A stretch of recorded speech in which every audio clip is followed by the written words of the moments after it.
À Bamako, la coopération Mali-Russie entre dans une nouvelle phase. Le ministre russe de l'énergie, Sergei Tslivilev, était en déplacement ce 29 juillet dans la capitale malienne. Une journée rythmée par 3 rencontres avec pour but de faire avancer les grands chantiers engagés entre les deux pays. Au centre des échanges, énergie, infrastructure, formation et développement. C'est d'abord avec son homologue malien Bintou Camara que le ministre russe a ouvert sa journée. Cette rencontre s'inscrit dans le cadre de la première session de la commission intergouvernementale mixte lancée après la visite du président Goïta à Moscou. Une commission déjà active avec 7 sous-comités qui planchent sur différents secteurs. D'entrée de jeu, nous avons pu régler toutes les questions liées à la création des sous-commissions. Il y a 7 sous-commissions qui sont créées et qui couvrent l'ensemble des secteurs du développement économique social.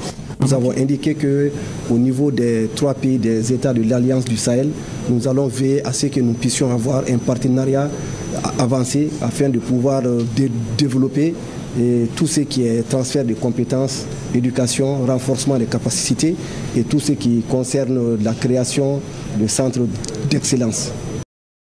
La délégation a été également reçue à la primature par le général Abdoulaye Maïga. Il a salué la qualité des échanges et appelé à rassembler les efforts pour concrétiser rapidement les projets majeurs.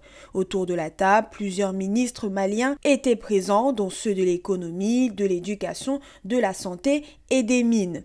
Puis c'était au tour du président Goïta de recevoir les membres de la commission, une réunion pour faire le point sur l'avancement des travaux et valider les prochaines étapes, groupe de travail sectoriel, élargissement des bourses et appui logistique.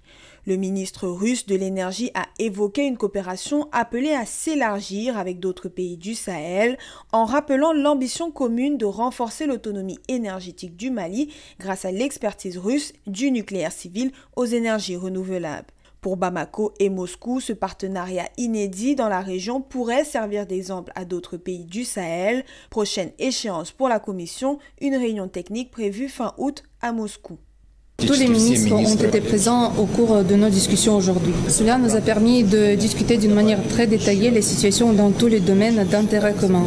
Nous avons déjà fixé les dates, on va désigner les personnes responsables pour tenir les discussions dans le cadre des groupes de travail de notre commission mixte. Pour Bamako et Moscou, ce partenariat inédit dans la région pourrait servir d'exemple à d'autres pays du Sahel. Prochaine échéance pour la Commission, une réunion technique prévue fin août à Moscou.